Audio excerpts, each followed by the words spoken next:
नमस्ते। आज हम नेट हिंदी विषय में रखी गई एक आत्मकथा आपहुदरी, जिस पर हम आज चर्चा करने वाले हैं। आपहुदरी यह आत्मकथा रमणिका गुप्ता की है। रमणिका गुप्ता की वैसे दो आत्मकथाएं हैं। पहली आत्मकथा उनकी हाथ से और आत्मकथा का दूसरा भाग, ये दूसरा खंड आपहुदरी है। आपहुदरी 2016 में प्रकाशित हुई आत्मकथा है। अब देखिए 2016 और 2018 यानी 2 साल में लगभग इतनी प्रसिद्धि मिली इस आत्मकथा को कि अभी एनटीए ने आपहुदरी को सिलेबस में रखा है हिंदी नेट के लिए। इनकी यह आत्मकथा अत्यंत गोपनीय विषयों को खोलती है, जैसे स्त्री का शरीर ही उसकी पहचान होती है, ऐसा हमारे भारतीय संस्कृति में कहा जाता है। किंतु वही शरीर कितने ही बार कई लोगों से संबंध बना चुका है, तो हमारा समाज उस स्त्री को घृणा के नज़र से देखता है, उसे तरह तरह के लांछन लगाता है, जैसे कुल्टा, कलंकिनी आदि। कई सारे नामों से उसे पुरस्कृत भी किया जाता है। वैसे लेखिका रमणिका गुप्ता की यह आत्मकथा खुलकर स्त्री के गुपित बाबियों को समाज के सामने लाती है। अत्यंत साहस और निर्भीक रूप से प्रस्तुत भी करती है। इस आत्मकथा को एक उपशीर्षक भी उन्होंने दिया है, एक जिद्दी लड़की की आत्मकथा, जिससे यह स्पष्ट होता है कि यह एक ऐसी लड़की की कहानी है जो बचपन से अपने मर्जी से जीती आई है और जिद्द करती आई है। उसे अपने ऊपर किसी का भी वर्चस्व पसंद नहीं है। वह मुक्त गगन में स्वयं उड़ना चाहती है, स्वयं स्वतंत्र रूप से जीना चाहती है, जो मर्जी आए वह करना चाहती है। उसे रोक टोक बिल्कुल पसंद नहीं है, और लड़का लड़की में जो भेद करते हैं माँ बाप, वह भी उसे बिल्कुल पसंद नहीं है। वह जीती है तो अपनी मर्जी से, और आज भी वर्तमान में वह जी रही है अपनी मर्जी से, मानो उसका जन्म ही स्वतंत्र अस्तित्व और पहचान बनाने के लिए हुआ हो। ऐसा ही इसका आचरण और व्यवहार बचपन से रहा है।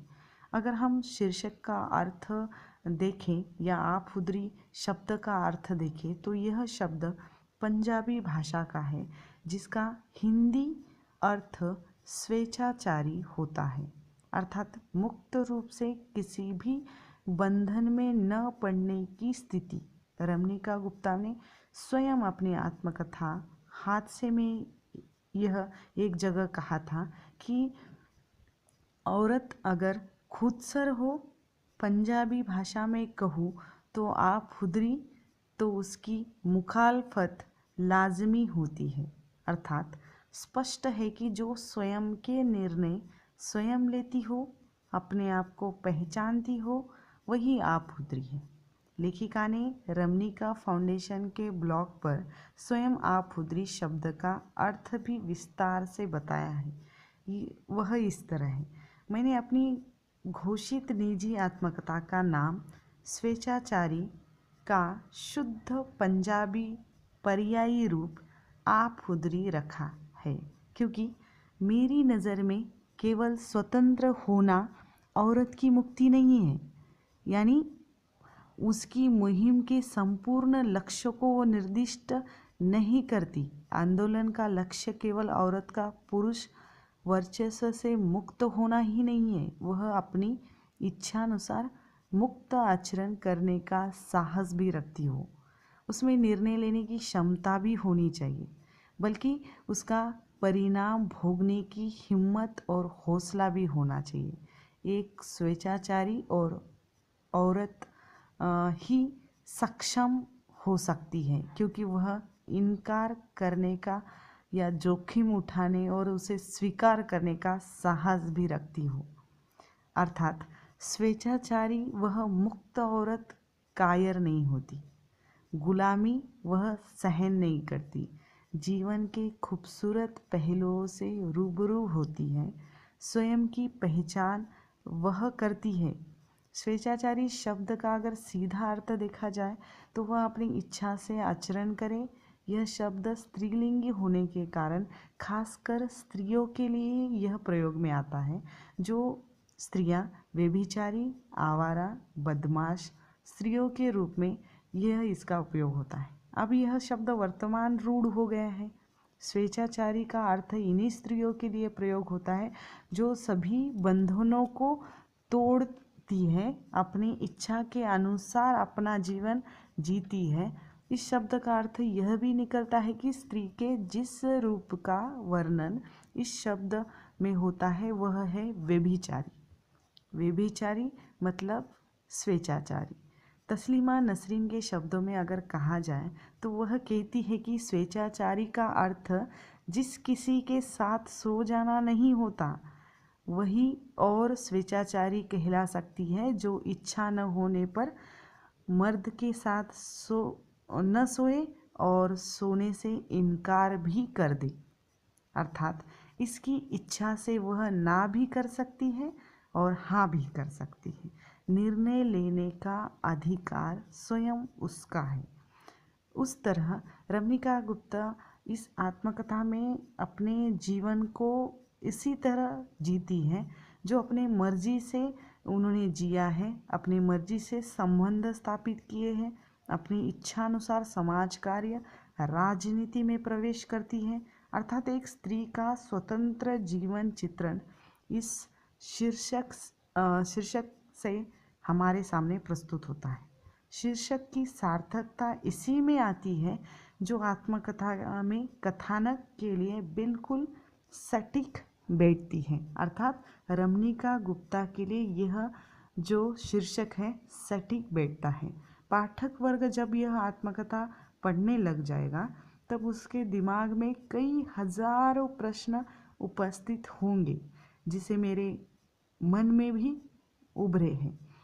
इस आत्मकथा को वैचारिक दृष्टि से प्रौढ़ व्यक्ति ही पढ़ने के बाद सही तरीके से समझ सकते हैं, क्योंकि जो पुराने या सामंतवादी सोच से घिरे हुए हैं वे लोग इस आत्मकथा को अलग नज़र से देखेंगे। इस आत्मकथा में स्त्री की त्रासदी तो है, किंतु त्रासदी से उभरने के मार्ग भी लेखिका ने बताए हैं। एक स्त्री अपनी जिंदगी में जीने के लिए अपने मन मर्जी के मार्ग अगर चुनती है तो जो कि बहुत बड़ा विद्रोही कदम है। ऐसा कदम उठाना सर्वसामान्य सामंती परिवार की लड़की के लिए एक चुनौती भरा काम था और वो चुनौती भरा काम लेखिका ने किया है अपने जीवन में। संबंधों की गिरावट अगर देखनी है तो यह आत्मकथा पढ़नी आवश्यक है। पुराणपंथी लोग या जो संस्कार, पर्दे या इज्जत या मान मर्यादा की बातें करते हैं उनके लिए तो यह आत्मकथा एक भूकंप का झटका है। पढ़ते समय हर एक प्रसंग, हर एक पंक्ति गहरी सोच और कश्मकश में डालती है। वैसे हमारे समाज या खासकर अलग अलग राज्य में अगर आप स्त्रियों की स्थिति देखते हो तो बहुत सारी स्त्री वर्ग की संख्या ऐसी है जो अपने घर के बाहर या बाहर की दुनिया उन्होंने देखी तक नहीं है। उन्होंने अगर ये आत्मकथा पढ़ ली, उनके लिए तो ये मुश्किल हो सकता है कि भाई ऐसा भी होता है क्या, यह सवाल खड़े हो सकते हैं। जैसे एक पुरुष के अलावा अन्य कितने पुरुषों से संबंध बनाना और अपने पति को छोड़कर कहीं अकेले बाहर रहना, यह कभी सर्वसाधारण स्त्रियां सोचती भी नहीं है। इस कारण बाहर की दुनिया कैसी है यह पता भी नहीं होता उनको, तो यह आत्मकथा उनके लिए नई दुनिया है। एक जगह आत्मकथा में लेखिका कहती है, मेरे मजले भैया चांद्रवत बेदी पेशावर में थे और वे उसी ब्रिगेडियर के तहत काम कर रहे थे जिनकी बेटी से उनका प्रेम प्रसंग चल रहा था। पृष्ठ क्रमांक 134 में ये जो पंक्तियाँ दी गई है, ये बात आज के ज़माने की नहीं जो तुरंत हम टीवी किसी पिक्चर में देखने या कई बार अखबारों में पढ़ने के बाद हम उस पर यकीन कर पाते हैं। यह उस जमाने की बात है जब स्त्रियों को पर्दों में रखा जाता था, स्त्रियों को उतना खुलकर पढ़ाया लिखाया नहीं जाता था। अर्थात 1944-45 के बीच की यह घटना है। पौराणिक कथाओं में हमने सुना है कि ब्रह्मा ने अपनी ही बेटी सरस्वती से शादी की थी। उस पर हमारे जैसे आज के ज़माने के लोग विश्वास नहीं करेंगे। हमारे समाज में पिता पुत्री का रिश्ता अत्यंत पवित्र और निर्मल माना जाता है। पिता पुत्री का संबंध होना मतलब कलंक लगने जैसा माना जाता है। यह बात हमारे समाज को कभी हजम ही नहीं होंगी, किंतु यह भी उतना ही सत्य है कि रमणिका गुप्ता जिस वातावरण में पली बड़ी है या बड़ी हुई है, उस वातावरण का परिणाम उसके व्यक्तित्व पर गहरा हुआ है। आत्मकथा में जो बातें निर्भीक रूप से लिखी है तो इस बात को असत्य भी नहीं कहा जा सकता। अर्थात तत्कालीन समय में या यूं कहूँ कि आज भी समाज में इस तरह के संबंध बनते और बिगड़ते होंगे।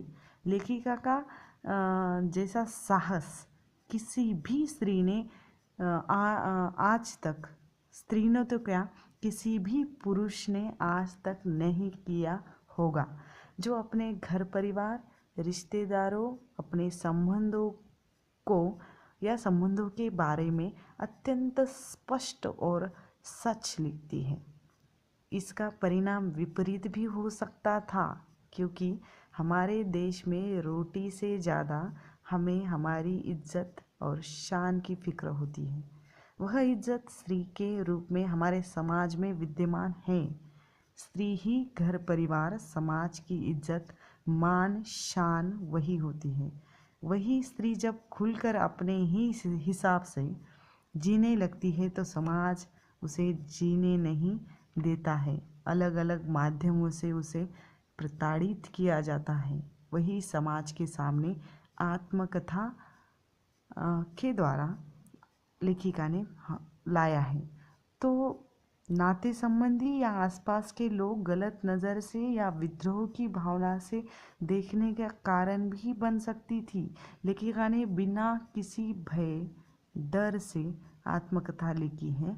अपने नज़र में जिसे प्यार और दूसरों के नज़र में जिसे व्यभिचार या अनैतिक संबंध कहा जाता है, ऐसे व्यभिचार या प्रेम संबंधों का राज रमणिका गुप्ता ने समाज के सामने अपनी आत्मकथा द्वारा खोला है। मैं यह विश्वास के साथ कह सकती हूँ कि आज तक ऐसी यह पहली आत्मकथा है जो अपने प्रेम संबंध के बारे में खुलकर लिखती है। एक हाथ कोई किसी ने अपने एक प्रेम संबंध के बारे में लिखा होगा, लेकिन लेखिका अनेकों प्रेम संबंधों के बारे में लिखती है और जिन भागों पर बोलने के लिए स्त्रियां हिचकिचाती हैं, उसी भागों पर लिखना जो बरसों से समाज से छुपाई गई थी। और एक खास बात यह कि यह आत्मकथा एक स्त्री लिख रही है। इस आत्मकथा के द्वारा यह पुरुष सत्ताक समाज के एक एक करके सारे कपड़े उतार रही है। आत्मकथा यह घटित जीवन की कथा होती है, इस कारण उसमें असत्य को तो स्थान ही नहीं होता। वैसे ही लेखिका ने असल जीवन में जो पुरुष सत्ताक सामंती विचार वालों के कपड़े उतारे हैं, यह एक चुनौती भरा काम था जिसे लेखिका ने आत्मकथा में वर्णित किया है। आत्मकथा में एक साहसी, संघर्षी, जिद्दी लड़की की कथा चित्रित हुई है। लेखिका के बाल मन पर किस तरह तत्कालीन परिवेश का प्रभाव रहा है, जिसमें बचपन से लेकर उम्र 80 वर्ष तक किन किन परिस्थितियों का सामना उन्हें करना पड़ा, इसका भी सविस्तर वर्णन आत्मकथा में आया है। हम दूसरे वीडियो में इस आत्मकथा पर और भी चर्चा करेंगे, क्योंकि आत्मकथा बहुत ही बड़ी है।